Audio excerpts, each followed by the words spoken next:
Assalamualaikum warahmatullahi wabarakatuh. Perkenalkan, nama saya Dwi Novita Anggralia dengan NIM 054, ingin mempresentasikan materi yang berjudul Dampak Globalisasi Terhadap Pendidikan. Latar belakang, globalisasi adalah suatu proses tatanan masyarakat yang mendunia dan tidak mengenal batas wilayah.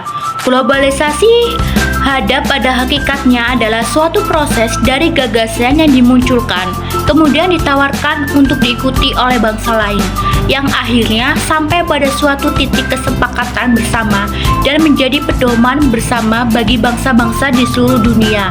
Edison A. Jamrin 2005. Rumusan masalah. Apa dampak dari globalisasi untuk dunia pendidikan? Penyebab buruknya pendidikan di era globalisasi. Cara penyesuaian pendidikan di Indonesia era globalisasi. Dampak positif.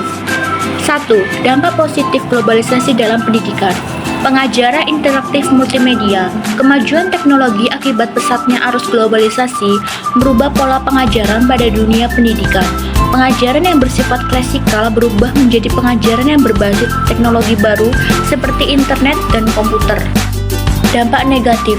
Yang pertama, komersial. Pendidikan era globalisasi mengancam kemurnian dalam pendidikan. Banyak didirikan sekolah-sekolah dengan tujuan utama sebagai media bisnis.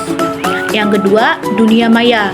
Dunia maya selain sebagai sarana untuk mengakses informasi dengan mudah, juga dapat memberikan dampak negatif bagi siswa. Terhadap pula, aneka macam materi yang berpengaruh negatif bertebaran di internet, misalnya kebencian, rasisme, kejahatan. Yang ketiga, ketergantungan. Mesin-mesin penggerak globalisasi seperti komputer dan internet dapat menyebabkan kecanduan pada diri siswa ataupun guru, sehingga guru ataupun siswa terkesan tak bersemangat dalam proses belajar mengajar tanpa bantuan alat-alat tersebut. B. Keadaan buruknya pendidikan di Indonesia. Yang pertama, paradigma pendidikan nasional yang sekular materialistik. Diakui atau tidak, sistem pendidikan yang sekular materialistik memisahkan pendidikan agama dan umum. Pendidikan agama dikelola oleh Departemen Agama, sementara ilmu pengetahuan oleh Departemen Pendidikan Nasional. Hal ini mengabaikan integrasi agama dalam pendidikan dan kurang menekankan pembentukan karakter.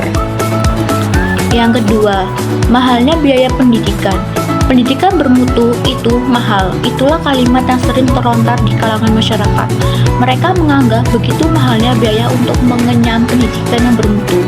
Mahalnya biaya pendidikan dari taman kanak-kanak atau TK sampai perguruan tinggi membuat masyarakat miskin memiliki pilihan lain kecuali tidak bersekolah. Yang ketiga adalah kualitas SDM yang rendah.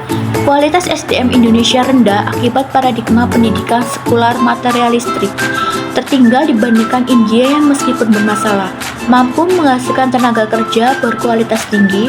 Selain itu, kekurangan guru di berbagai daerah dengan kebutuhan 218.000 guru tambahan perlu segera diatasi. Penyesuaian pendidikan di Indonesia di era globalisasi. Pendidikan Indonesia belum siap menghadapi globalisasi, namun memiliki potensi besar. Solusinya adalah penguatan peran keluarga dalam pendidikan dan sinergi lintas sektoral. Indonesia membutuhkan visi, strategi, dan kepemimpinan yang kuat untuk menciptakan SDM kompetitif dan bersaing di era globalisasi pada 2020.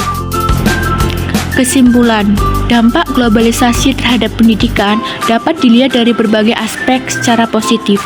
Globalisasi telah meningkatkan akses terdapat informasi dan teknologi, memperluas kesempatan belajar melalui platform daring, serta memungkinkan pertukaran pengetahuan antar negara. Hal ini mendorong pendidikan yang lebih inklusif dan berbasis pada standar global. Secara keseluruhan, globalisasi telah mengubah cara pendidikan dan disampaikan dan diterima. Namun tantangan untuk menjaga keseimbangan antara inovasi dan pelestarian nilai-nilai lokal tetap perlu diperhatikan. Demikian presentasi saya kali ini. Semoga apa yang saya sampaikan dapat bermanfaat bagi kita semua, dan mohon maaf bila ada kesalahan. Kata saya ucapkan terima kasih. Wassalamualaikum warahmatullahi wabarakatuh.